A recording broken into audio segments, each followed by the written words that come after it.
యోబుని చూస్తే సంతోషంగా ఉన్నాడు. యోబు సంతోషంగా సమాధానం కొనసాగిపోతున్న యోబు కుటుంబంలో ఒక్కసారిగా పెను ప్రళయం. ఒకే ఒక్క రోజు ఇల్లు కూలిపోవడం, పిల్లలు చనిపోవడం, ఆస్తి పోవడం అన్నీ జరిగిపోయాయి.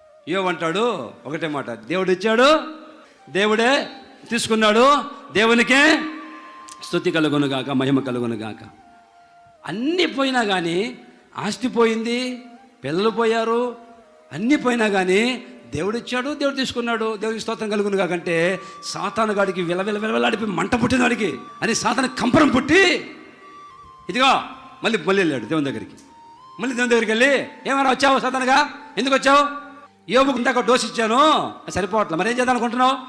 ఇప్పుడు అతని శరీరం మీద నాకు అధికారం ఇవ్వు అన్నాడు సాతాను గాడు. అతని శరీరం మీద అధికారం ఇచ్చావంటే నిన్ను తిట్టిస్తా, శాపాలు పెడతాడు నిన్ను అని సాతాను గారు దేవుని దగ్గరికి పర్మిషన్ తీసుకున్నాడు. సరే, అతని ప్రాణం మీద అధికారం లేదు, శరీరం మీద కావాలంటే అధికారం ఇస్తున్నా అని దేవుడు అధికారం ఇస్తే వచ్చిన రావడంతోనే యోబుకు నిలువెల్లా రోగం పెట్టాడు. రోగం పెట్టేస్తే ఏమండి, ఒంటి మీద బట్టలు తీసి పడేసి యోబు ఎంట్రుకలు ఊడిపోయాయి, బూడిదలో కూర్చొని చిల్లపింక తీసుకుని గోక్కుంటున్నాడు. యోబు రూపం మారిపోయింది.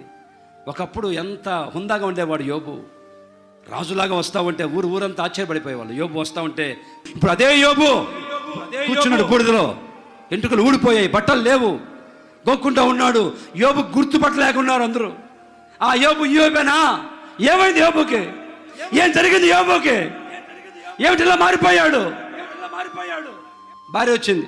భార్య వచ్చేసి, ఎందుకు బతుకుతున్నావు? ఈ బతుకు చావు, ఇంకెందుకు యథార్థంగా ఉంటావు? మూర్ఖురాలు మాట్లాడతావేంటి? మూర్ఖురాలు అల్లా అనకుండా మూర్ఖురాలు మాట్లాడతావేంటి నువ్వు? ఈ లోపల స్నేహితులు వచ్చి గుర్తుపట్టలేక, అరే యోబునేనా?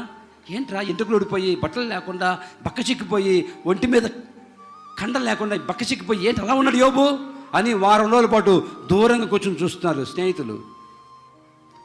అద్భుతంగా తొలదిగిపోతున్న యోబు జీవితంలో ఒక్కసారిగా పెను ప్రళయం వచ్చింది.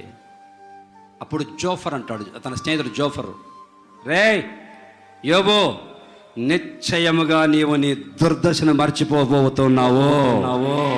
నీకు వచ్చిన ఈ దుర్దశను మరచుదువుగాక.